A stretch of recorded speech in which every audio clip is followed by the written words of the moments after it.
is going on, everybody? Welcome back to Life Itself. And I'm here with my beautiful, smart, amazing, talented, gorgeous wife, Brittany Jane. What's going on? Welcome back to Life Itself. Welcome back. Do I always sing welcome back? Because every time I want to sing that. Well, last time you did. Did I? Yeah, you did. Yep, you did. See, it's really in the brain. It's really in the brain. It's really on the brain. But welcome back to episode 15. I think so. Episode 15. We're going to keep on counting them down until we get to 100. This is 15.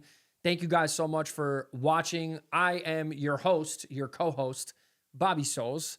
And thank you to everybody that's been tapping in. If you made it to this, whether you're watching on YouTube, on listening on Spotify, Apple Music, wherever you're watching, thank you guys for being here, because I've noticed a lot of these clips lately. Our clips on social media are starting to do good. I'm hoping that people that watch the clips on social media are coming over to listen to the full thing. So if you're here, thank you so much. Make sure to drop a like, maybe rate the show, give us some 5 stars. And but today we got episode 15. We're going to be talking about something nice, something, this is a relationship. This is a relationship category of a podcast. So, we're keeping it nice and relationshipy today. And I'll let you take it away and let everybody know what we're going to be talking about.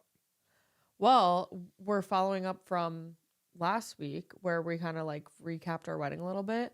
But I need to discuss about all the things that I feel like at least I didn't see really talked about when we were planning our wedding, what you should know before getting married. I feel like it's not fully talked about enough. Almost in the same way, I feel like when you have a baby, nobody tells you some of the things when you're pregnant about what it's like actually giving birth sometimes, because they almost don't want you to fully know.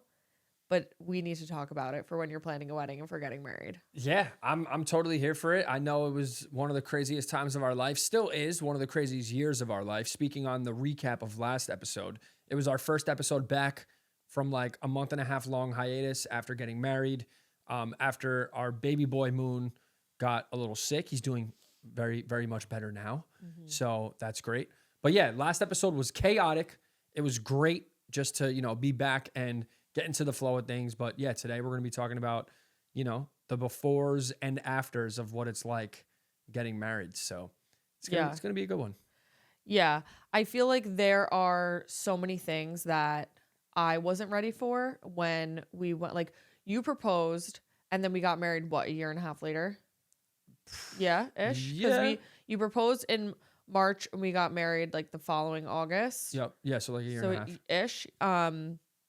And I feel like who that person was, and tell me if you agree, when we got engaged to now, don't you feel like we're so different in a lot of ways? Oh yeah, in a lot of ways. It's kind of crazy how it was only a year and a half ago, but it just feels like a lifetime ago.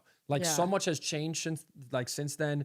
I've changed, you've changed, we've changed together. It's just, life is a crazy, I feel like if you don't really take the time and slow down in life, things just move, man. Things change at a quick pace, and I feel like people don't really, realize that enough. Yeah.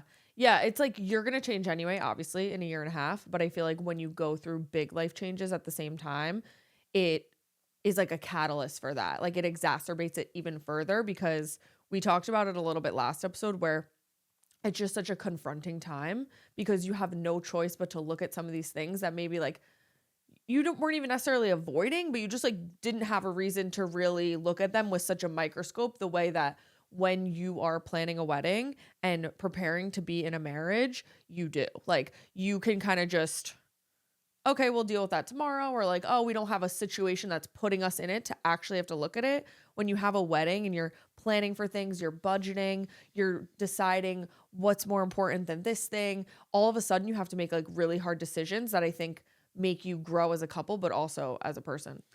Yeah. I mean, one thing that I could say just from, being I'm the man, you're the woman, right? That's how it goes. And that's how it is here. From looking at it in my point of view, what you just said with even budgeting things or thinking about what's what, I wish prior that we kind of like sat down and figured out, all right, we have this much for this and this much for that and this, because, you know, I'll never forget that feeling of the day like we were about to leave to go to the wedding and we started adding things up of, oh, this is this. Oh, we have to bring this much for this and this and this and this and that.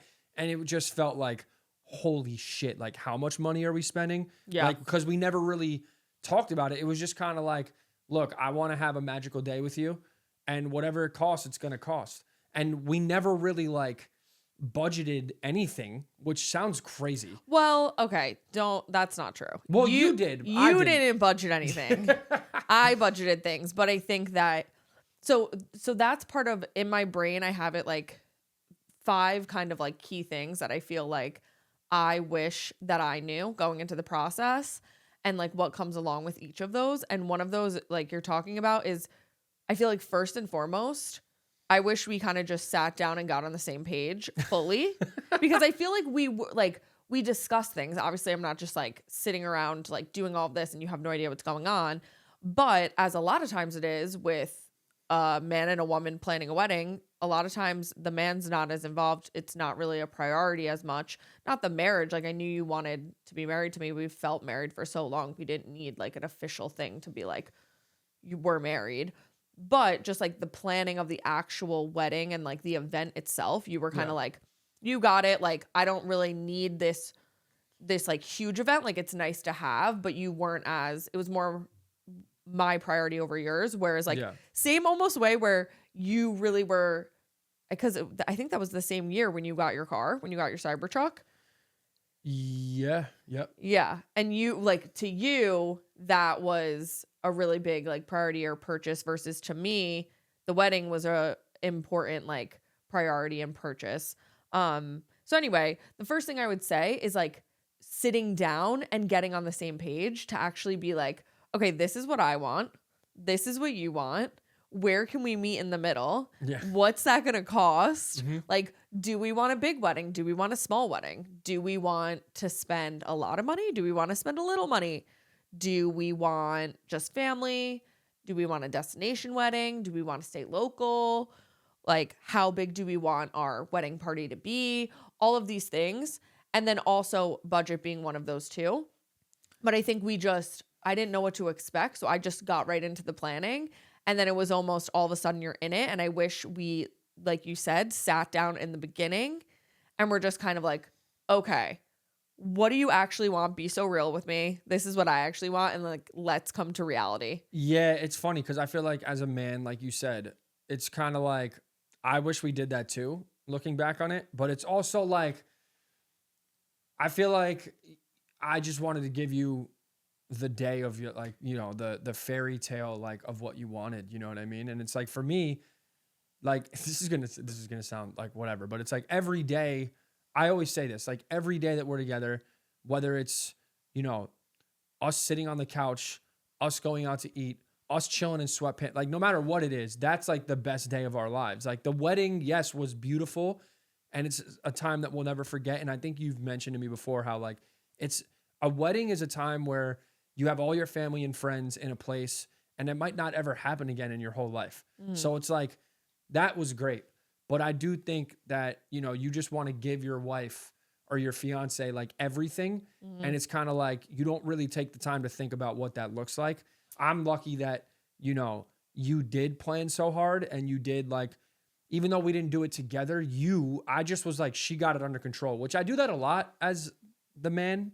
And I feel like I shouldn't. It's not fair because it's like all on you at times. And that hasn't felt right at certain points. I will say as like a husband, being our 2-month anniversary is coming up in a couple of days. Wait, oh my God. Yeah. So we're literally famous. I love that. Yeah, I've been thinking about that recently, just how like I kind of, as a man, you should take control and kind of steer the ship a little bit. And I feel like with you, you're such like a strong, confident person that I always just like, oh, she got it. She's good. Like I don't have to worry about anything. That's like my like life's problem. Yeah. Like it's like everyone says that. It's because you're just like, and then I'm just like, hey guys, like a little help. Yeah. You're just you know, you're amazing. So people take it for granted. That's really sweet. Yeah, no, I do advise anybody that is getting married, sit down and talk about it first, about what you want and what's up, because I mean, look at me. I didn't want to go travel across the world, not even the country, the world. We traveled across the world to get married. Well, so I will say, number one, I also acknowledge that it's like was such a privilege for us to be able, like what you said before in the beginning, to be able to even say like, I just want to give you like an us, like that special day. And like to even be able to say like, okay, we didn't really sit down and like fully budget it as much as like we should have. I had like amounts in my head and I was like keeping an eye on things, but I should have had like, I didn't like have like, okay, this is, I cannot go over this. We didn't like really go through it. And I also acknowledge that that's like a privilege to even be able to do that and not really have like such a hard set budget in that way and discuss it, because that's not always the case. Yeah. And it's also true to like what you're saying about going around the world. That's something that I'm proud of you and us. Like, I think that at the time I was always really wanted a destination wedding. I really liked the thought of like the people who are meant to be there will be there. And some people can't because like they genuinely can't. And like, I don't hold anything against those people who couldn't come. But I kind of like the thought of it being a little bit more intimate, it being more than just after all the money and the planning, it not just being a few hours, it being like an actual like full-blown experience and being able to extend it. And I am really glad that we did that. I think it was like so friggin' cool and like just amazing. But also you were shitting your fucking pants. Like you didn't really want to go abroad. Yeah. You like much prefer it. It's funny about you. You're very like extroverted and very like to be on the move. Like when we're home, you're like, I gotta go here. I can't stay in the house too long. I gotta move around. Like I wouldn't really consider you a homebody in that way. But then when it comes to like, I don't know how to describe it, because it's like day to day you have to like do little errands and move around and like be on the phone and be here and there. Whereas I'm like, I'm here, I'm doing my thing. But then when it comes to travel and other things, you're like, you want me to leave outside of this 10-mile radius? Like, how could you expect that of me? I mean, I don't like feeling uncomfortable while traveling. I don't like the thought of like something going, I don't know, maybe I need to go to therapy, but it's like, well, don't you feel like that's what I'm saying is like, that's one thing that we did talk about. And I kind of like pushed you a little and was just like, once we're there, you're going to be happy and you're going to. Well, you kind of told me to get the fuck over it. And guess what? You fucking did. And like, honestly, I don't regret it. Okay. Yeah. You did. And you had an amazing, multiple experiences. Yeah. And you, I feel like, realized that like in your head, you were really hyping it up to be scarier than what it was. And it was actually like a really good experience. And it was like you got to see different cultures and you got to kind of step outside of your comfort zone in that way. And I feel like it helped you grow as a person and us as a couple. No, for sure. For sure. I wouldn't change a single thing about our whole wedding experience. It was amazing. Pound me up here. You killed it. Like with the planning, just everything. Like it was magical. Like the venue, the fireworks, the pool, the food, just the being on top of a mountain in Italy. Like it was crazy. It was crazy. It was beautiful. I wouldn't change it for the world, but I think it's also a great thing to take out of it is like, get out of your comfort zone and like be okay with being a little uncomfortable, because at the end of the day, getting married is one of the biggest days of your life, spiritually, mentally, financially, physically, like everything. You know what I mean? It takes a toll on you. Yeah. So I figured if that's what it's going to be, we got to make the best of it. You know what I mean? And once that day that we left, like on the way to the airport, whatever, and I was just like, you know what? This is it. Like, you can't go back. So enjoy every second while you can. Yeah. You know what I mean? So that's kind of. Yeah. And that's why I do wish that, I think that if I could go back and do anything different, one of the things I would do different is us sitting down more. I think because you knew like, okay, she has it figured out, and you were a little nervous to travel. And so sometimes you would be like, well, this is like, you wanted to go abroad. So like you're figuring it out and I trust that you're going to figure it out. And so sometimes we wouldn't have those conversations necessarily because it would kind of stress you out a little bit, because you were like, we're spending money and I'm going abroad and I'm like a little nervous about that. But I wish that if I could go back, we would have sat down in the beginning more and really talked about certain things, because I think what you mentioned at the beginning, where the day we were leaving, we were kind of like, where are we at with everything? What, like, we were kind of like, everything was coming to a head, and it was just kind of we like, were losing our shit that day. That was crazy. because, and one of the things I wanted to say, like talk about too, was like, there's so many things that even if you budget, because I did to a certain extent, but there is so many things that you don't even think about, that you don't even know exist. Like there are so, at least for me, I feel like every day I was learning something new. And so I'm like, okay, well, I thought I had an idea of what we were going to spend. Like, no, just know you're going to spend a lot more than you think, because there's going to be all these things that you didn't know you had to pay for that now you have to pay for. And then once you're in it, you're almost like, oh shit, like now I have to pay for this now because I need X, Y, and Z thing. Like I need like even when I remember we were at your, where were we? I think we were at your parents' house, and your mom and Tina were like, yeah, like so-and-so like got me the knife for cutting the cake. And I'm like, am I supposed to have a knife for cutting our cake? Like what? And they're like, wait, what do you mean? Yeah, like you don't have that? I'm like, no, am I supposed to have that? Like I thought like the venue had that. Like I need to buy a knife. Like I don't know. And they're like, yeah, no, we'll get you one. We'll figure it out. I'm like, what? I'm like there's so many things. I'm like, would we not have been able to cut our, like what? Like so many little things you don't think about. Yeah, things like that for me, I really just give you so much credit, because that is like my nightmare. Thinking about little details like that are just like, if I didn't remember to order a knife, we're not gonna cut our cake. Like, nah, bro, that's, I don't know. The wedding thing, honestly, looking back, I almost do wish that I could have just, hey, hire a wedding planner. But then you're not like that either. You love having your hands on things. So it's like, yeah, you know, it's yeah, I the thing is, like, we would have hired a wedding planner if like that's just one of the first things when you're trying to like cut back on things. I'm like, I'll do it myself. Like we don't, whatever. But if I wasn't trying to cut back on spending more money on all this fucking craziness, everything's so expensive when you're planning a wedding, then it would have been so nice because you work with that person and then you can still express your vision and all this and that, and say this is and what you want. do all the things that I enjoy. But it would, the stressful part and the communication back and forth and all the things, like they could organize it and whatever. But yeah, I wish going back we would have been a little bit more like set the plan from the beginning and kind of knew where we were going. But I think it's just, I was naive. I didn't realize like it is a fucking undertaking. Like it is such an undertaking to plan a wedding. Like I just, you'd be up till like God 4 o'clock in the bless. morning every day. And I'm like, I come downstairs, you're on the couch on the computer till 4 in the morning. I'd be like, yo, come upstairs and go to sleep. Like, what are you doing? Yeah, the end, like, oh my God, right before too. It just all the, like, there's so many things and there's so much pressure on it. So it's like feels really overwhelming because it's like all of a sudden every decision you make, normally if it's a decision like, okay, am I going to have this or that for breakfast? It's pretty low stakes. Like, okay, if I pick something and I didn't totally love it, like I'll be fine.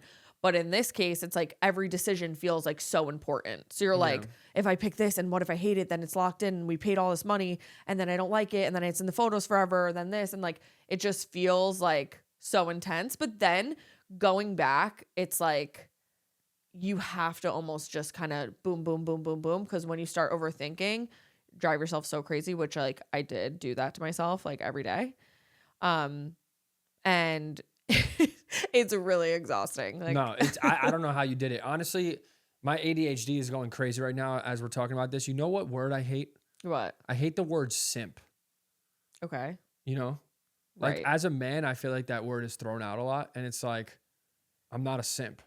Wait, what? Like, are you having a different conversation? Like, we were talking about Because that. like I'm not a simp because I gave my wife the best day of her life. I'm Oh, sorry. did someone say you were? No, I'm just thinking in my head, like, you know, if I was to be like, listen, I wanted to give my wife the best day of her life, and for us, both of us together, it's like, I could see people saying like, yo, you're like, you just let your wife go and I feel like budget. those people are single. Yeah, single people, right? Like losers. Like, you know what I mean? Like, oh, you're just like, I feel like no one who's married would say that. you're just letting your wife do whatever she wants and run up a tab and just have this. Well, I'm not fairy tale doing thing. whatever I want. Like, we still. I'm not saying that you are. I'm saying that in my head, this is what I'm thinking of me speaking out loud on a microphone to the world to say, you know, I just let, you know, oh, she just do what you want is what it seems like I'm saying. Well, But that that's is not- what you're saying. Uh, You said that. So I'm a simp. No, I don't even know what that is. But no, you said you wanted to give me whatever I want. That's what you said at the beginning, no? So I'm a glazer. What's going on? Am I glazing? Me? I mean, I would hope so. You gotta glaze your woman, okay? You Like- gotta glaze your woman. You have to. He just had to like come in here with this like all the terms. I was just thinking in my head of all these things, and I'm just like, wow. I hope I don't look. This like is the thing too. This is the thing. It's like good luck to me. Like seriously, good luck to me. My year ago self, give her grace because this is like who I'm trying to have a conversation with about like budgets and like what do you like this or do you want to do this? And he's talking about simps and glazers. I'm like, like I mean, bro, I would just be like, I looking back on it, I remember these conversations of you coming to me, oh, this and this, and I'm just like, just do what you want. yeah. All of these damn decisions. It's like, how Exactly. the hell? I could barely decide what I want to eat for lunch. No, you can't. And you're out decide. here talking about, can we have this on the table or this on the table? And I'm just like, figure it out. Like, Yeah. I can't deal with this. Yeah. You know what I mean? Yeah. And that's exactly what I did. Yeah. And that also is part of what I feel like you realize. Like one of the things that are like the word confronting I keep coming back to is like it made us learn so much about, I feel like, our relationship even more. And we obviously know each other very well. We've known each other since we're 10. We've like basically been together our entire lives. I know you. I would confidently say I know you better than you know yourself. I feel like you would agree. That's cap. And I don't think it is. Nah, it might be true. I feel like there's honestly. so many times I like break down why you think something and you're like, oh, yeah, I guess that's true. I never thought of it that way. Yeah. Nah, you know me better than anyone for sure. But so we know each other really well. And there's still so many things that I feel like we learned about our relationship throughout this. Like, how do we communicate? How do we communicate with our friends and family? Like, what are our priorities? Like, in terms of like, when you're planning something like this and everyone that you know in your life really or like actually are close to is involved, it's so confronting. And then you're like, okay, who and where do you prioritize things? Where and who do I prioritize things? You're also budgeting things. You're also having to face like real issues and problems and then make decisions together as a couple. And it's really crazy. Like we learned so much about each other. No, we did. And it's like a beautiful thing. Like it made us so much stronger. I feel like it really just brought us to like, yes, that's what a marriage is. It's supposed to unite the both Yeah. of you. And that's truly what it did in so many different ways. But it is like, I don't know, I guess scary in a way. It's like really adulting at its finest. Planning like a wedding Yeah, like there's and no getting married. right or wrong. There's no, and I feel like that's why a lot of people, when it comes to getting married, a lot of people, you just got to stay true to yourself. Mhm. Like, don't worry about what like who and who did what, and so had this at their wedding, and oh, this and this, and you know, oh, it's normal to spend X amount on a photographer, so that's what I'm gonna do. Mhm. Or oh, I want to have this with the flowers, this, so that's just what I'm gonna do. Like a lot of people, Yeah. I feel like when it comes to getting married nowadays, especially, they Mhm. just do things just because they think that that's what's supposed to be done. That's what was on Pinterest. Yeah, and it's like, I don't know. I just feel like, you know, the more and more people that I see, and I would never, like I said, I would not change a thing about our wedding. It was fucking perfect. Mhm. But I kind of applaud people that like get married in the backyard and make it look cool. Yeah, no, You know what I 100%. And 100%. And I think it's like pros and cons. And I think that almost either way, you'd probably wonder, at least for myself, oh, what if we did the other thing? What if we did the other thing? Not that like I regret our wedding at all. Like you said, it was so beautiful and amazing. But I'm sure also if we had like a backyard wedding and like spent like $3, we would have been like, oh, what would it have been like if we had a big wedding? Or like, what would that Yeah. feeling have been like? Not that we even had a big wedding because it wasn't the guest count wasn't even big. It No, was but it just was like a the big wedding. experience It was the big. experience was huge. It Yeah. was not like some little, that was Yeah. the craziest wedding I've ever been to. Yeah. And it was ours. Yeah. You know what yeah, I mean? So yeah. it's like, Yeah. yeah, I don't know. Yeah, but it's true what you're saying. It's like so there's so many things that all of a sudden you're just like, what in the fuck are we doing here? Like I mean, all right. So would you rather, when it comes to getting married, Yeah. Would you rather get married in the backyard or would you rather have that fairy tale wedding? Now that it all's said and done, I feel like still our wedding. Yeah. You're like, yeah. Yeah. No, you're like, yeah, but you also are just like hate the amount of money that we No, had it to really spend. is like a marketer's like That's the thing. Like even when we were in the airport, and we saw because also things that they don't tell you, like when you have a destination wedding, you are carrying that dress through the airport, like arm up in the air, like tired so much. And we saw two other brides. And the parents were like holding their daughter's dress. Like, where was the daughter? Not sure, but they were also going to Italy she was for a already wedding. there. She was already there. I should have had someone bring my dress. Like, what the hell? And they were telling us that their daughter was getting married in Lake Como, and they're like, who gave her Instagram? She needs she needs not the fireworks. What is that like? You probably haven't seen it because you're a boy, but like there was like this trend where when people get married, right when they kiss, this like those smoke bombs of color like explode behind them. Yeah. And so like she had to have the smoke bombs. Like of course she needed the smoke bombs. They're like the view of Lake Como wasn't beautiful enough. They're like, who let her on Instagram? And it's so true. It's like you get so carried away with like, what's this? What's that? Like, I need to have this thing. I have to have that thing. Like, it looks so aesthetic. It's so cool. You think it's like so important. But then when you actually think about it, you're like, does that really matter? Like, what are the things I need to prioritize? And you did a really good job throughout the process of like checking in with me and being like, what do you actually want though? Like, do you actually want that? Or do you just think that you need that? Like, is this something that we really need for the experience? Shit, I wish I did that more if that's how you feel, bro. No, it is true though. I mean, look, I'll say it 100 times in this episode. I wouldn't have changed a thing. But I do think that people do get caught up in the Instagram and the Pinterest and the this and the that. And it's like one piece of advice I have for any guy or girl listening is like, don't get carried away while, trying to dream up this fairy tale wedding and like, budget accordingly. Because at the end of the day, that's the most amount of money I've ever spent in my life. And it might, I mean, who knows what the future holds, with what We're we do. just setting new records Yeah, of the most amount of money you spent. But it's like, 1 year at a time. Yeah, you never know. I'm sure I'll spend more money at some point in my life, but maybe not on myself. Not for a little while. Yeah.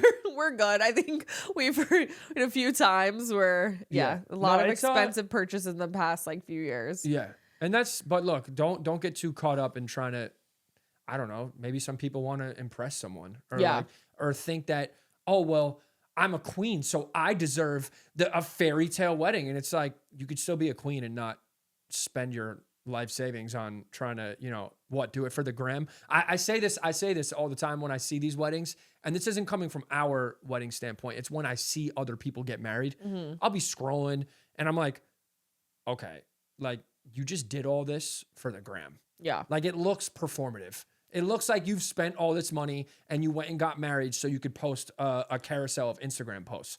The thing is, for me, I don't have Instagram like that. So. I know you don't. And so honestly, know it's not for that. No, that Instagram post that I posted about the wedding. And speaking of carousels on Instagram, that was one of my liked and most engaged with photo of the year. Oh, so really you was all for you. Yeah, no, but I'm just saying, like, don't be doing it for the gram, because a lot of these people, they spend tens, hundreds, thousands of dollars, and really what you're getting out of it is an Instagram carousel. So well, for social media, but you're also getting like a lifetime of memories, photos that you're gonna have forever, show your kids, like an experience that you're never gonna forget, like special bonds with people. But would it have been the same if you did it, maybe not as big or loud? No. I know. I'm here for it. I loved it. Listen, I'll never. It wouldn't have. I will never forget our wedding, and it was amazing.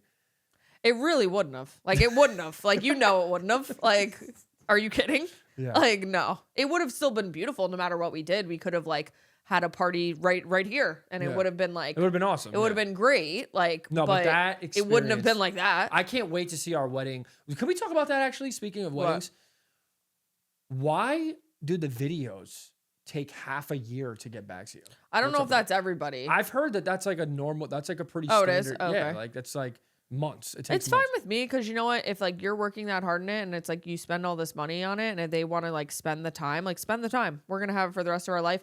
And I feel like it's like, then you almost kind of forget a little bit. Time passes and then you're like, oh, here's this like beautiful piece of art that I get to look, because that is what ours is going to be, a piece of art. No, it's going to be awesome. It's literally like a Netflix documentary. Our wedding video is going to be sick. It's going to be sick. It's going to be sick. That will take your carousels crown from it. Yeah, to the next level for sure. For people looking at it and things, which is just so cool. I'm so excited.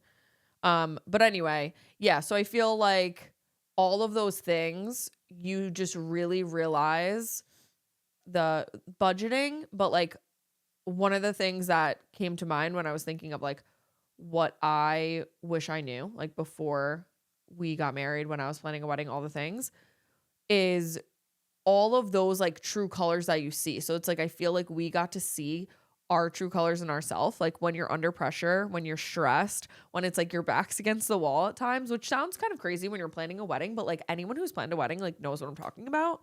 It's unless it's like a super small, like 3 people are there. That shit is so stressful. Like it just is. You're planning the biggest party you'll probably ever plan in your life, unless you like do it for a living or something like that. And it's like the way that we handle, like I learned more about our communication style. I learned more about like what your priorities are, what mine are. And it's also, it shows true colors in terms of your family dynamics, in terms of the way people show up for you and who doesn't show up for you. Not even just like attending the wedding, but just like even in dynamics, like in your immediate family, of who is like there for you and kind of like supporting you through it, who's not, who's like with friends, like where are they at? Where are you at? And it doesn't mean anyone's good or bad. It also shows like where you're at in your life, because there's seasons of things like where sometimes you're closer with certain people and not with others. And it just shows there's so many things, like who comes through in the clutch and is just like holding you down and you're like, damn, like it's just really an interesting time. And I think I said this last episode where I feel like I don't know the whole history of marriage. I'm sure some of it has to do with, I assume, some sort of misogynistic something there. Also some sort of other things that are beautiful and lovely. But I personally feel that getting like the process of planning a wedding prepares you for marriage. And there's so many lessons within that process that, again, if you just elope, I don't think you necessarily get. And I'm sure you'll figure it out. But it is a really cool thing to experience it along the way too, because it's kind of like, oh shit, like I feel like we've been through some shit now before we start on this like real journey here. Yeah. No, definitely. It was so just, I don't know, man. It's almost like, what's the word? Like overwhelming. It's like overwhelming in good and bad ways. In good and bad ways. Yeah. Like I like you said, I really learned a lot about you, about myself, and about us together collectively, like how we're really maneuvering out here as, you know, husband and wife. So yeah, it's crazy times. I'm just happy. I will say, I'm happy it's over. Oh my God, I'm so happy it's over. Yeah, I'm happy it's over. I'm so happy it's over. I'm happy we got married, got that out the way, and like now we could really focus on like building our dream life together, starting our family, and like moving in that direction. Because planning planning this wedding and doing this wedding and all that, just it took some years off our life, I feel like. Dude, and that, like, yes, thank you for saying this, because this is like, it's always like my bridal era, like I'm in my bridal era. And like, I get it. That's iconic. It's so amazing. Like, I'm so happy for you. I was in my bridal era for like a year and a half. And like, let me tell you, if that shit was any longer than a year and a half, I don't know if I would have made it. Like, I was like, I'm tired. Like, it was like a great era, but like, I'm fine with like not, I know I'm wearing white now, but I'm fine with not really seeing some white for a while. Like, I'm fine. It's like, you have all these white clothes that you're like, oh, it better be summer for like next summer, like catch me in all white because it's my whole closet. And it's like, there's just so much pressure all the time. You're like literally have 2 full-time jobs. Like at least as brides, like you felt it too, I think in other ways, but like I would have my whole job and then I'm like close my computer for work and I'm like, all right, let me open up my, what do they call it? Like I'm moonlighting as a wedding planner, planning my whole friggin' wedding, and let me clock in for my next 9 to 5. and so exhausting, just so much decision fatigue, just constantly making so many decisions that again feel so important, having to do so many tasks and like having just like always like the attention on you all the time too, of like people like, what's up with this? Like, and or asking because they care and it's so kind and they're interested. But it's also just like, I'm sick of fucking talking about myself. Like, I'm sick of talking about like the wedding. I'm sick of like talking about the plans for it. I'm sick of like, I was just like, I'm so happy we're here and we're married. And it was so fun. But it's like, by the time you get to the end, it's like, it's all worth it. But when it's over, it's kind of just like, oh, I can just take a deep breath for a second. I can ask other people about their shit. I don't have to worry about mine. I don't have to worry about like being perfect anymore. I could just like exist again. But I think that that's a huge problem in the whole thing.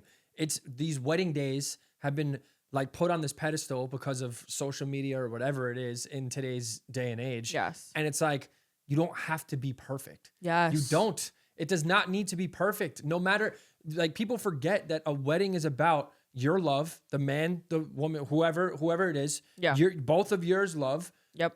And that's it. Like, it's not supposed to be this whole extravagant fireworks, which we did have at our wedding, which was lit, by the way. Like, I'll my never favorite forget it. part. Yes, the fireworks were great, but it doesn't have to be all of that in order to be like a good wedding.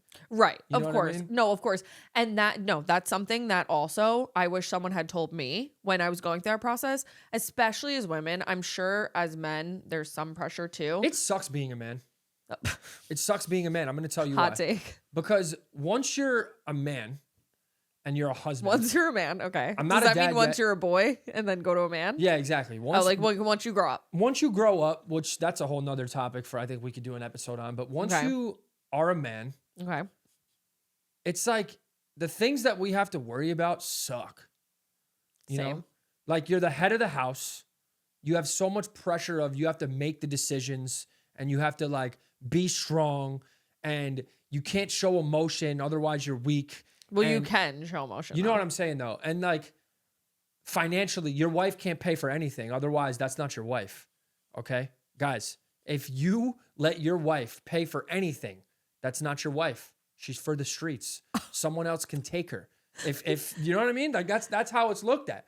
So Right. if you're a man, you better focus up and be on your P's and Q's and be on point because you know what I mean? If you start, making a little less money, maybe you get a little more fat, maybe you get a little more ugly, your wife can be out, bro. Now you just spent all this money on a wedding and look, your wife left you. So you have to be on your P's and Q's, bro. You got to be on your shit as a man and strong. And when the kids come, you got to be on your, I'm a dad. I'm showing you what's up. You're going to learn how to ride this bike. You're going to learn how to shoot this basketball. You know what I mean? And it's like, there's a lot of pressure being a man. Okay. Is that what were you have a bad dream about that last night or No, something? actually, last night, my dream, someone was running after me with a knife in my dream. What? Are you okay? I Like wanna go maybe to we therapy. should. This is my therapy, though. Yeah. Like We need to do more of this. Can we we get more than need one a week? More a than little bit one of episode a a week. little bit of a check in there. More than one episode a week, Brittany. That's what I want. Okay, we can record another one and maybe you just sit down and you explain what the hell's going on there and I'll try to help you. Honestly, we should do one of those. Okay, why don't we do it next? You want to do it right now? In this episode? No, there's some stuff that I want to talk about, though. Okay. No, about like, just what's going on. We have different segments of the podcast, guys, that we're going to be introducing, which is great. Yeah. It's a great time. Yeah, maybe we'll need to do a segment on you.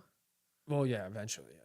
I would love to sit down and just yap about nothing. No script, nothing to even like come in with. Because, we take notes sometimes. We'll like come into, but like, I would love to do an episode, sit down and just yap. Okay, we how do I'm it. feeling, like nothing, just boom, what's going on? Okay. I feel like that would be crazy. Oh, it's wild. Wild. Let's do it. Woo! Wow. But, That's totally fine. yeah. We could do that. Wait, I totally forgot what we were saying because I wanted to say something What else were we and now saying? you got me so derailed. I'm sorry. I got so crazy. You got so worked up about being a man. Do you want me Yeah. to go off about how it's really hard to be a woman? No, I didn't mean to go off. I didn't want No, to I'm make happy feel for some you. type of I'm way. saying like, should I also do it too? Like, what is that? Like what we're doing? You could. I know it sucks though because, that's. I feel like at the end of the day though, like being a man, it's like, it always comes back to man versus woman. I would, we're a But- men versus women podcast. But I feel like at the end of the day, whenever it's like being a man's hard, blah, blah, blah, they like men just always lose in that regard. Cause it's like at the end of the day, like your vagina doesn't need to rip to your asshole to like birth a child. So like apparently it doesn't need to actually fully rip to the asshole, but a lot of times it does. Listen, But like, you know, at the end of the day, you're right. And that sucks. I get it. Okay. I get it. I'm not a woman. I'll never know what it's like to be a woman. I'll never know what it's like to give birth. right. Right. But I don't know, the mental warfare of being a man.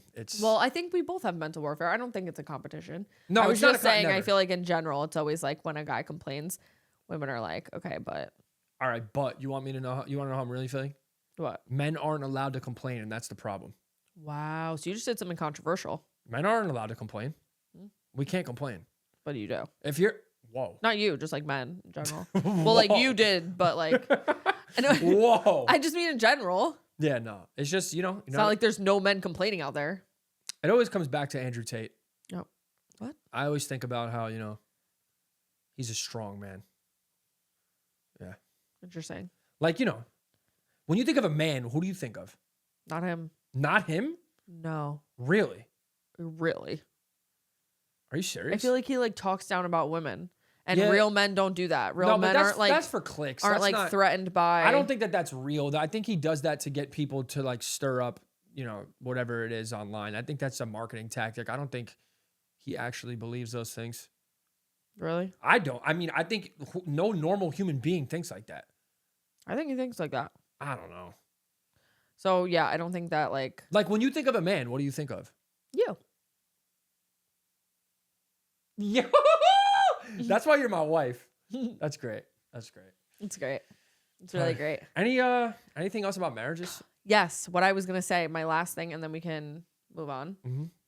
is it about the being perfect thing. I think that's why you went on a whole tangent about being Yes. a man, why it's hard, all the things. It's hard, man. You can't be perfect. in Which this it life. is. It is. And I feel like a lot of men, to your point, are taught that they need to be able to like provide for the family and that's their job to be a provider and blah, blah, blah. I also feel like that's why a lot of men don't want to commit sometimes, like when at certain ages, because they feel like they're not able to commit until they can actually provide. And if they don't feel like they're where they want to be in their life, a lot of times financially, then they feel like they're not ready to get married because they're not able to provide, which is interesting. No, 100%. 100%. That's, yo, you just broke it down. And to all women out there listening, that is 100% facts. Most men, you know, we're chasing this bag out here. We need to provide for our family. And if you can't do that because times are fucking hard out here, why would you want to settle down if you can't give your girl everything, you know, she wants? Yeah. I also feel like providing financially is obviously super important. You need money to live, but there's also other ways that are important to provide too. You know, Yeah, like you could spiritual. provide for someone financially, but then completely provide nothing emotionally, you know, and that's like The a worst. very poor marriage too, or a Yeah. poor relationship too in other areas, you know, there's not just. It's hard being a man again. I'll tell you why. I'll tell you why. Tell me why. Because most men aren't emotional. They don't know how to tap into their emotions. No. They don't know how to communicate. So then Yeah. also, if you're going to chase this bag as a man and you're trying to be the financial provider of your family, but then you also don't know how to communicate and don't know how to tap into your emotions, and it's really hard to get money nowadays a little bit for most people. You know, most people are struggling. I read the statistic. This is like ADHD radio. I read this thing where if somebody right now was in some type of pickle, in some situation, don't fucking laugh at me, and they needed to spend $1,000 to get out of that pickle, they wouldn't be able to do it because 50-something% of I guess the United States isn't. Yo, why are you laughing at me? Who the hell says if you're in a pickle? Who says that anymore? Listen, I'm dead serious though. Okay. If you Can't needed, say like if you're in a pickle and then say you're dead serious. Oh my God, bro. All right, I'll never say in a pickle again. I'm sorry. Anyway, all that to say, if you're trying to financially, you know, put on for your family, most guys aren't emotionally there either. So it's like, and don't have $1,000 for their pickle. That's what I'm saying. So like, They how have do you? no emotional intelligence and they don't have $1,000 for their pickle. So then you're living in this like limbo of what the fuck am I and why am I doing it? And that's why they're depressed. And that's why every guy is depressed. And that's why all girls' hearts are broken who are single. How long? Sorry, that was a really generalized statement. I don't mean it like that, but you got what I'm saying. But yeah, it's a typical thing. Like that's why a lot of guys have broken women's hearts because they are not emotionally intelligent and don't have $1,000 for That's a their whole pickle. nother episode. Yeah, we'll break that down. It's the psychology of everything, but The psychology of a man. yeah. But anyway, I feel like for weddings, from the woman perspective, or the female perspective, brides are literally, it's just pushed on you that you need to be perfect. You need to like get all of your like skincare treatments. You need to be getting lasers. You need to be getting all the facials. You need to lose 1 million pounds. You need to be like drinking 3,000 gallons of water. You need to like have your whole life organized. You need to solve all of your problems. You need to be in the best mental headspace. Like just all the things. You have to do 17 nail trials. You have to do 75 hair trials. You have to have this makeup. You have to do this thing. You have to have 17 different outfits, the perfect bachelorette party, the perfect this, the perfect that, like just so many things. And like now looking back, like the way that I feel like as a bride, you get so in your head, like it's just like the pressure builds and builds and builds, and you feel like you're on like this timeline of like, I have to do it by this time. Whereas in your life, you almost still want all those things. Like you still want all the facials, you still want like to feel good about yourself and work on yourself, even like mentally and all these other ways so you can be the best version of yourself on this like pinnacle day. But then when the timeline's happening and you're like, oh my gosh, like I still need to do this thing or that thing. And then the day comes, at least for me, and now looking back, like that is not true. Like you don't have to be perfect. Like you really don't. And they want you to feel like you do. And they want you to feel like you're not good enough as you are to like be married. And it's like, or to have this wedding that's supposed to be like picture perfect and all of the things. You're like, I'm going to have these photos for forever. I'm going to have this. I'm going to have that. But in reality, it's like, you just need to be yourself and be as comfortable as you can. And like, yeah, like do little things here or there that make you feel good. But I just almost wish I had heard more as a bride, like just take a breath and like, you don't have to be perfect. Like you don't need to get a facial. Like if it's not in the fucking whatever, you want to save your money on your facial and put it towards your extra whatever, go do that. You don't need to also get this thing and get that thing and get this. Like your skin will be fine, you know? Like you don't need to get 75 hair appointments. You don't need an extra 3,000 dresses, or you don't need to spend all this extra money on this. And I think it's not heard enough. Like I think so many brides get so stressed out and it just like makes everything 10 times worse. No, I hear you. And it's so true. And I'm glad that maybe you could be the voice for those brides that just, no, I'm serious. Maybe that is what needs to be said, because as a man, coming from a man perspective, as from a husband or fiance, whatever you want to say, perspective, it's a happy wife, happy life. That's right. Whatever she wants, give it to her, because who knows? There might be a guy out there that's uglier than you, that's not as funny as you, that doesn't get as much money as you, but your wife might leave you for them. Are you like worried or something? Keep making all these crazy comments. I'm not saying you. I'm speaking to the guys out there. Happy wife, happy life. Do what your wife needs you to do. Or you may find yourself in a pickle. Without $1,000. Without $1,000 to your name. So that's that. We're getting into the pop culture catch-up part of the episode. Yeah. And I got some things I want to talk about. What's up with your girl, Kim K? My girl, Kim K? Mm-hmm. Oh, yeah. Let's talk about her on Call Her Daddy. She was bugging out. Oh. She was bugging out. Kim K was bugging out in the most chill way I've ever seen. It was crazy. Why? Just the things she was saying, man. Like, what was she saying? I don't know. She's throwing Kanye under the bus. I'm sick of this shit. Wait, I don't feel like she did. You don't think so? I was surprised she was talking about him. Yeah, honestly, I'm surprised she even said his name. Because I feel like if I was her, wouldn't you be so scared? Like, if Kanye is your ex-husband and like baby daddy co-parent, he's the type, like you say one thing about him, all of a sudden he's gonna like come alive and start like going crazy with tweets and like blowing this up and blowing that and then just blow up your whole life. Yeah. I'd be like, oh my God, I spoke about him. I'm going to like awaken the beast. Like we haven't heard from him in a little while. Like, Yeah, he's been on the low. I don't know where he is, but Kanye, you need to just chill out, bro. Well, that's what he does. I feel like he goes through through these cycles. I mean, it's kind of like, not to say whatever, because I have my own feelings about that, but like it is kind of like bipolar, like the manic and then depressive. Like he's like, like tweeting a million times, going crazy, and then like mania, and then all of a sudden ghost for months, and then comes back, and then goes. Yeah. Like, so she might awaken the beast, and he might start going crazy, tweeting all these crazy things or doing whatever he does these days. I mean, do you think Kanye West is a deadbeat dad? I was so surprised that she said he hasn't even talked to them in 4 months. Did she say? Or 3 months? No, she said 4 months. He doesn't even like really call. Yeah, but you know what though? Like, I'm not trying to, defend anyone because that man has said some crazy shit. Mm-hmm. But at the same time, they kind of did that to themselves. Like, they pushed him away so hard to the point where it's like, all right, like, fuck you guys. I'm not, like, I wouldn't really consider it a deadbeat dad because those Kardashians really, forced him out the family. That's fine, but I also feel like at the end of the day, your kids are your kids. Like, what else is worth fighting for than your kids? Like, And I don't think, the gist I get is that the terms are very, what he would describe as like, I can see my kids when it's on her terms type of thing. And he's like, I should be able to see my kids whenever I want. They're my kids. Like, you shouldn't be able to tell me when I get my kids. Like, I feel like he'd always be like, you don't get to say so over when I see my kids, which I get that. And I think it is really important to have a father figure in their life.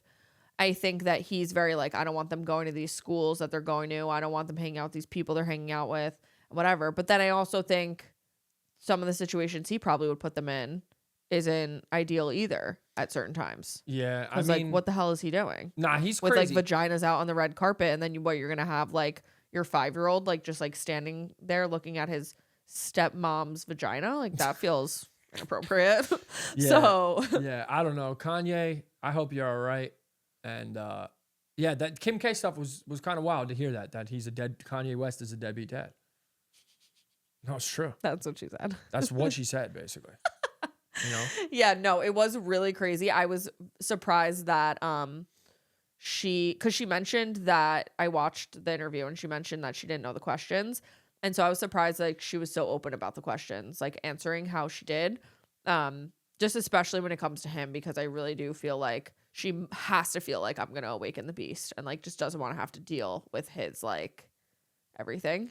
Yeah. But it is crazy because he seems so obsessed with his kids that then he like doesn't talk to them or like whatever. It's really, really sad. I wonder what they think about it. They must, obviously, they're starting to get older and understand, like I wonder.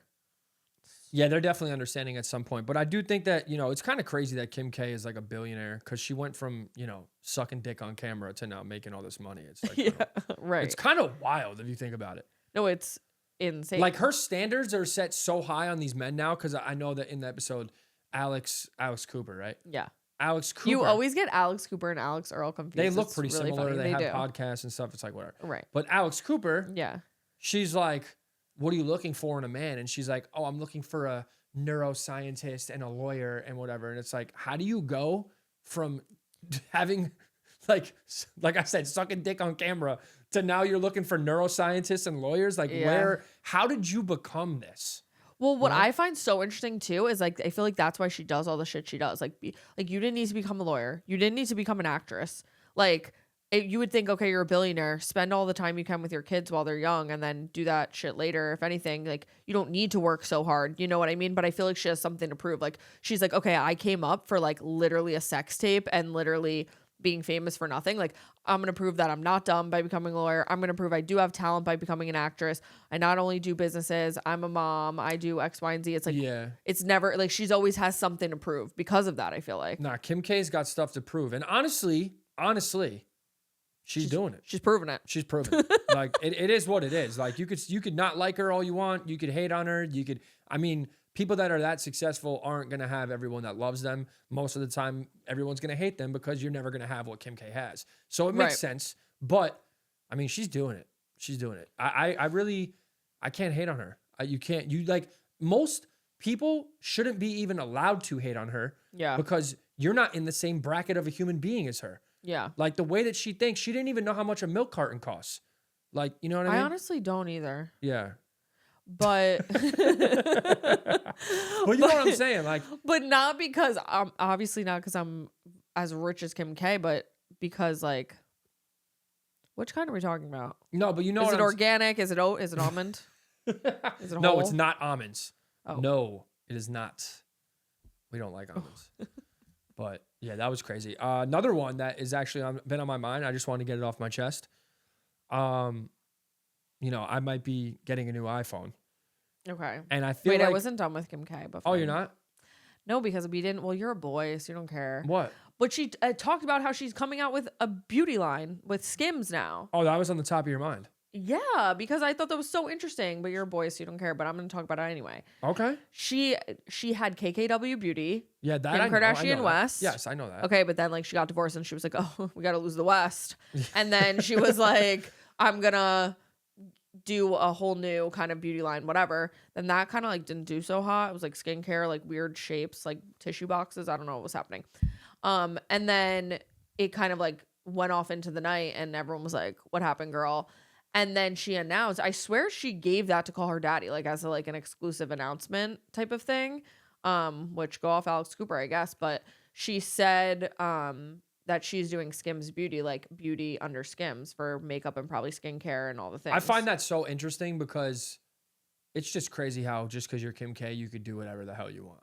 Like Yeah. Skims started off as like leggings, right? And bras and like underwear. Shapewear. But okay, that's like she made that up. That's like that wasn't a No, Spanx is shapewear. or either way, Kim K set it off with Skims. She popped off. She just seriously, like the timing, I think about this somewhat often, honestly.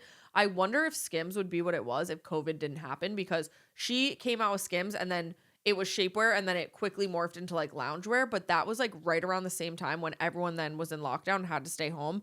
And then it became like even more like loungewear was like what everyone's wearing all the time, like sets of loungewear. And that's like what she sold. And I feel like that's part of why it also like blew the hell up. Yeah, but it's just crazy how now Skims is like collabing with Nike. They're coming out with beauty. Like Skims is her. Yeah, it's like I thought that was interesting too. Exactly. Like it's like, is Skims makeup though? Like it's not really makeup. It didn't seem like it, but you know, I mean, Skims is on the side of the Skims NBA is basketball clothing though. Like it's clothing. It's literally on the side of the NBA court. It says Skims at like, you know, it's like a. She's the official, or Skims is the partner of, I think, like the Olympics. I know Shea wears the Skim leggings underneath his shorts. Yeah. Yeah. But I'm like, it's clothing. Like, is there another clothing brand that is also beauty or like fragrance? Not both, maybe fragrance is maybe more. like Fenty. Rihanna had the Fenty like clothes. That's true, but she does Fenty beauty and then Fenty like lingerie. Yeah. It's not like. I don't know. That's what I was trying to say. Kim K can just do whatever she wants because she's Kim K. Yeah, but so I thought that was so interesting that she's coming back with it, and I was like, oh, okay, like we're doing this. Yeah. So I'm interested to see. I know again you're a boy, so you don't care, but like I thought. No, it was I care. interesting. I'm interested in her. Like from a business standpoint and a creator standpoint, like she did it. She, you know, and that's why I was talking about the iPhone, and then you know it came up. But like you know, you use these iPhones to essentially create a life, and whether it's money or you know just like building a brand for yourself, making a name for who you are on these iPhones. And I feel like I'm getting scammed by Apple. Oh, you're a marketer's dream. Yeah, I'm getting scammed by Apple because it's like the iPhone 17, is it that much better than the 16? That's the newest. Yeah, the orange one. I don't know. That's what they always say it's the camera.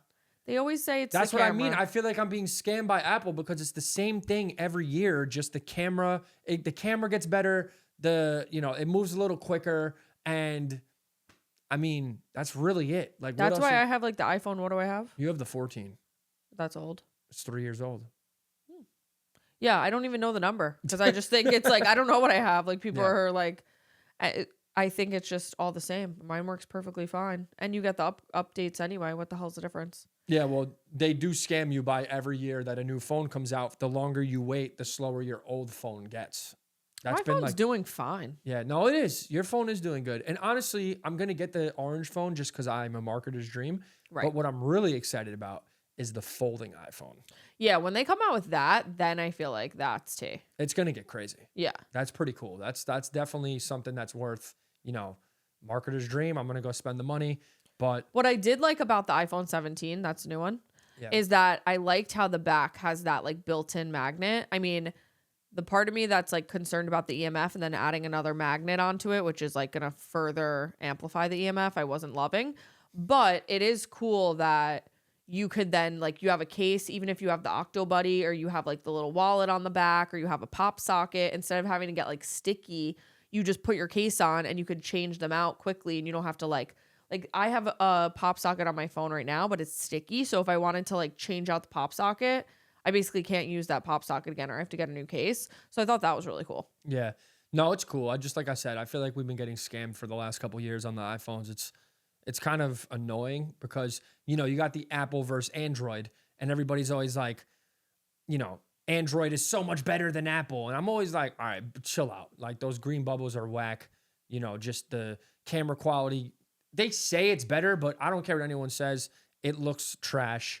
The interface is trash. Android is better in terms of like innovation. They're usually ahead of Apple and they like know what's up, but then Apple is just better at like the social cultural game. Like they obviously it's like cooler to have Apple and like have those things, and people know that the upgrades, like the foldable phone, Androids have been folding, and people know that like I know I could go get a foldable phone with Android, but I'm not going to, versus I'd rather just wait for Apple to do it. And people don't mind the lag because of like the cultural, social like thing that comes with Apple, the experience. No, it's definitely like the operating system as well, though. Like iOS, whatever. Like it's so simple. Yeah. That like it just makes it user friendly. Anyone can use it, and it's like the colors of it seem better. Yeah. I don't know. It seems more user friendly, and that's why I love it. So like everybody's always like Apple versus Android. Apple shits on Android. It's not even close. Yeah.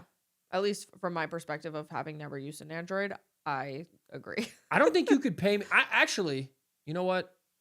Let me roll that back in here, because if Google or Android or any of those phones had a little check for me, I'm sure Google suddenly and Android he's would like, be nice. guys. You know what I mean? So I don't know. I wouldn't say that never, but out of free will, we're choosing Apple. Out of free will. We're choosing Apple. Right. Yeah, that's fair. And then the real question is your inner dialogue for the past few days, Verizon or T-Mobile? Oh, T-Mobile, I love you. I love you. I love T-Mobile. I really do. Like T-Mobile just, I DM'd T-Mobile and they answered me and they literally they just made me feel important. So T-Mobile, I hope one day that we could do something together. I have some content ideas in my head that we could do. I might make a vlog of me going to pick up my new, switching from Verizon to T-Mobile and picking up my new iPhone 17 Pro. And I didn't know that T-Mobile is connected with Starlink now. That's pretty cool. It's no joke. And you get free Netflix, Hulu, Disney, apparently Apple Music for as long as you have T-Mobile. Like, come on, man. And every year you can upgrade your iPhone. T-Mobile, you're winning. I love you. Oh my God. Anyway. Yeah, and apparently everything's merging into Disney. So yeah, that Disney runs the world. That Disney Plus just got also some Hulu added to it. Yeah, so it's a little crazy. But all right, so I have something really cool that we're introducing to the podcast right now for the first time. Are you ready? Okay. I feel like in our life, we give out a lot of advice, me and Brittany, being that we've been together since we were 10 years old. Right. We have a lot of experience together. We're older than most people around us that, our siblings and like people that we're closest to, right? I would say, we're like the wise ones in ways, right? Sure. That's what I think. So we're starting this segment of the pod called Unlicensed Therapists. Unlicensed this therapy. Fucking guy doesn't even know what it's called. Unlicensed therapy. Yes. That's what it's called. Okay, my bad. Fuck. Like unlicensed therapy. We're here, and this week on this episode. What the fuck is so funny over there, huh? Oh my God. I thought men can't express their emotions. I'm emotional. Maybe put those back in. No. This is where you're getting it twisted. I am emotional. Oh, we know. I'm not the average man. Oh, we know. I am different. Born different, been different. We know. All right? Yep. So I show emotion. That's why we're here and we're unlicensed Therapists? Hello. It made more sense to say that, but whatever. I'll just say unlicensed therapy. Okay. We're bringing it. We're coming live to you. We are taking questions from people that are seeking advice on a topic. It doesn't matter what it is. You can DM us. You can comment it. You can email us. You know, our email is in all of our socials. And yeah, we have a question from someone. I can read it. You want to read it? Yeah. I want to look at it so I can see what. Yeah, I'll read it and then you can answer first what you think. Okay. I'm sick of my 9 to 5 and don't want to do it anymore. It's soul crushing and I feel like we're meant to do more than to stare at a screen for 9 hours a day. How can I get out of this cycle?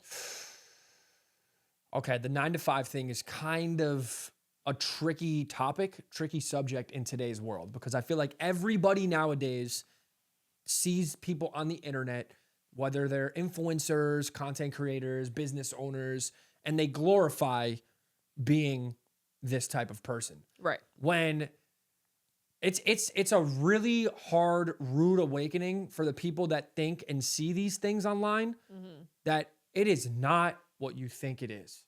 Okay? This shit is not easy. It's coming from someone that has been working for themselves for 7 or 8 years now. This shit is not easy and it won't be ever. So if you think, oh, I hate my 9 to 5 and I want to go own a business because then I could wake up when I want or I could do what I want when I want. Yeah, that freedom is cool, but there's nobody that is telling you what you got to do. With a 9 to 5, there's a structure. You clock in, you clock out. Being a business owner, you literally, speaking from personal, experience, from the time I open my eyes to the time I go to sleep, I am thinking about work 24/7. There's not a second of the day that goes by besides maybe when I'm playing basketball or watching TV with you or watching something that I'm like, okay, I'm not thinking about work. And even then I'm still in my mind, like thinking about what I could do and how I could be doing it better. Yeah. And maybe that's not the healthiest. I get that, I should schedule out and that's something that I should work on. But, don't be looking at social media just because you see people like, oh my God, like they get to post this and do that. And it's so easy for them. Like this shit is not easy.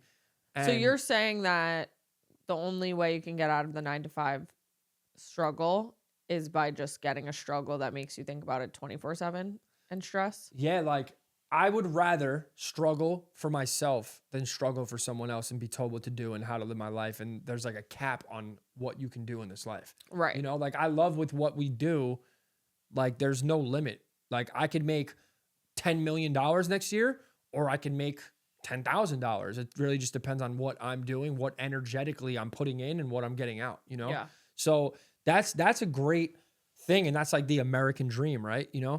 But yeah, don't think that it's easy, but I will say, I understand why someone would say they don't want to work a 9 to 5 because at the end of the day, like seeing it, especially on social media and the phones, thinking that it's so obtainable that it's like, why would you want to work for someone else?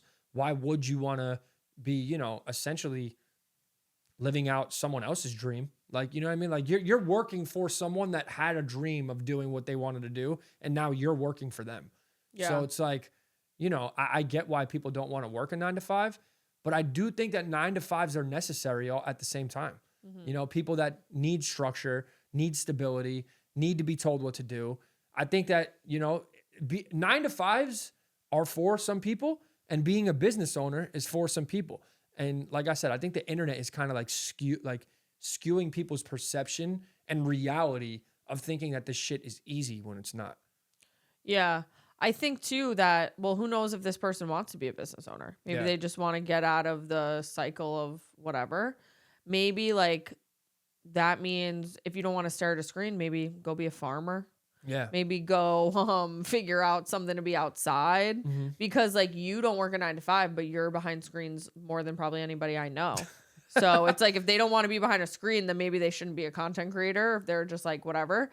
But it's kind of like if you're not working a 9 to 5, the only other option feels like being kind of like a business owner. So that makes sense what you're saying. But I think maybe there's also something to be said for if you, like you said, some people work well with a 9 to 5 or either finding another job where it's not 9 to 5, but you actually enjoy it, but maybe it's a little bit different than like what you kind of do. Or it's like finding things that make your 9 to 5 feel better, like ways where you're not just like stuck in a cycle and feel like you're suffering. Maybe it's like even while you have the 9 to 5, going outside more and like really immersing yourself in other things that don't feel like so stagnant, having other passions, and then maybe that passion turns into like being a business owner, like you're saying, because it is true when you're not working a 9 to 5, something like I work a 9 to 5 essentially, and or like a somewhat typical job. And it is nice that like I'm like, okay, when I'm done kind of like for what I'm doing, and yes, like I work extra hours and things, but like when I'm kind of done with what I'm doing, I'm done with what I'm doing. And I also know that at the end of the day, if everything were to blow up tomorrow, I could get another job or I could whatever. Whereas for you, it's like your own business, you have a lot more invested in it, and it's like all consuming because everything comes back to you because it's your business.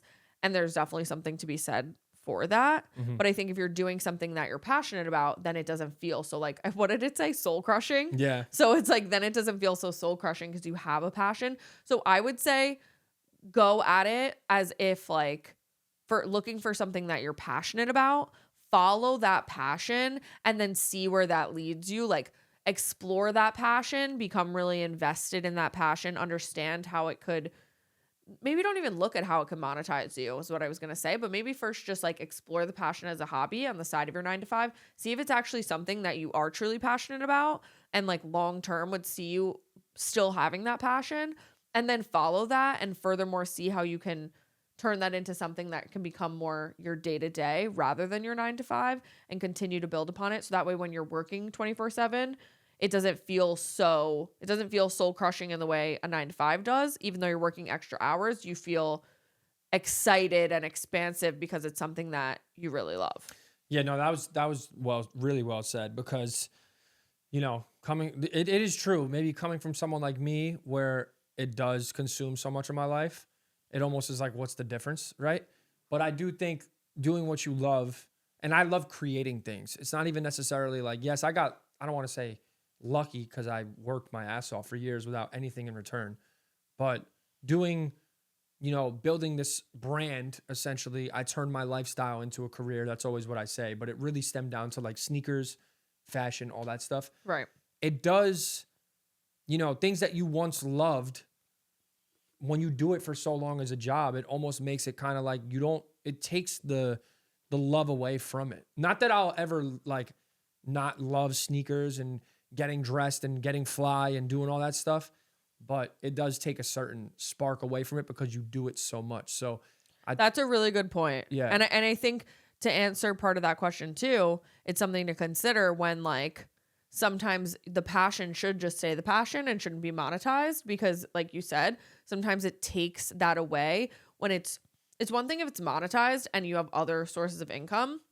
Like if you have a 9 to 5 and you have something that makes you a little money on the side and you're passionate about it, it's still exciting. All of a sudden, once it becomes your main source of income, the energy shifts, and it's almost worth thinking about in terms of getting out of a 9 to 5 that feels soul crushing and looking can I either like invest in real estate or like get ways to have more passive income where then I can still do something that's like a passion of mine as a passion, and maybe I monetize that in some way, but it's not my main source of income. So the pressure's not on it, and I still like can do it when I want and when feels good, instead of like, oh, I have to.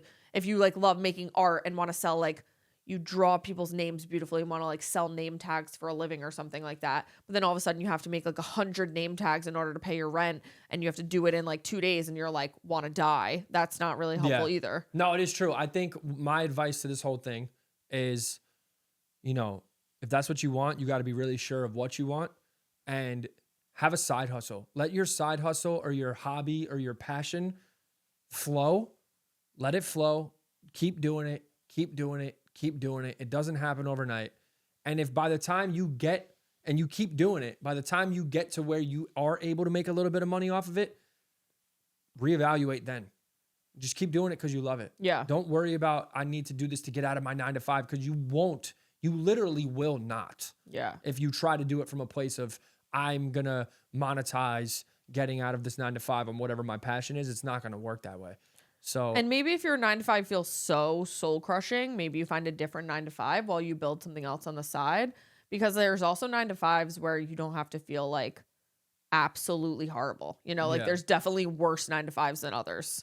No, 100%. 100%. So I think, yeah, you just take it, take it slow, figure out exactly what it is that you want to do, and always be down to like adapt and try different things.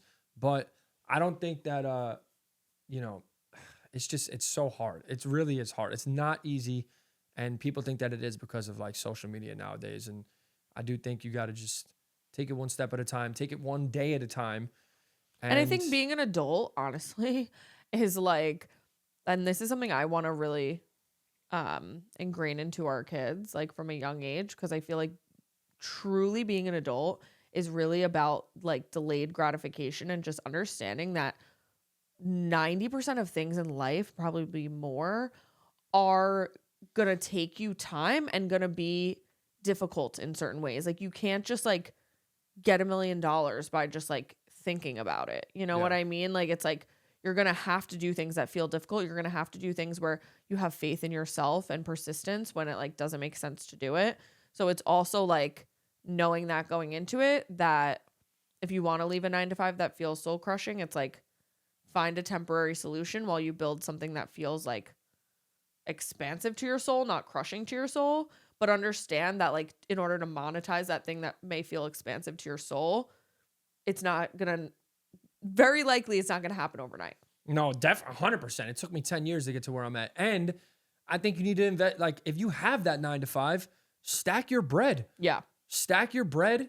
You know what I mean? Make a couple investments, put some in different accounts, try different things, have different side hustles, try and use that money that you're making off your 9 to 5 to get out of it and help catapult whatever it is you want to do. That is my advice. 100%. Yeah. This episode was a lot of fun. I had so much fun doing it. It's honestly one of our longest episodes yet. Dap me up. Oh, wow. Dap me up. I love you so much. This is the best time. If you guys made it this far into the episode, thank you so much. We love you all. You guys are the best. Make sure to drop a like, subscribe to us on YouTube, follow us on Apple, Spotify. Video is on Spotify now, so if you have Spotify, you can watch the video of this, which is pretty cool. Oh, yeah. But yeah, I love you guys. Keep watching our clips on socials. Keep sharing them. What do you have to say? Sorry, I was going to say something. Do you know that Netflix is now doing certain Spotify podcasts on Netflix? Video? Listen, maybe that's something to work up towards. Dap us up. But that's crazy that's where like that's life something is to going. work towards. We are going to take this podcast up. We're going to be one of the biggest relationship podcasts in the world. I promise. Husband and wife duo. There's really only one other one that I can think of that is doing it, and they're not even a relationship podcast. There's definitely many people that are husband and wife. I only know of like one that's really doing it. Really doing it. Yeah. Okay. Yeah. Right. And you know who it is. Yeah. Yeah. Shout out to them, Michael and Lauren. We love you guys. I thought we weren't gonna say I'm y'all like facetious. No, Michael and Lauren Bostic. You guys are amazing. I love you guys. Okay, you are like an inspiration to me and my wife. Okay, because you guys been doing it so long. You guys are killing it. You guys have like kids and are successful and like you. I look up to you guys. Okay. Oh. Yeah. But all right, we love you. Thank you guys so much for watching. We will see you next episode. Peace out.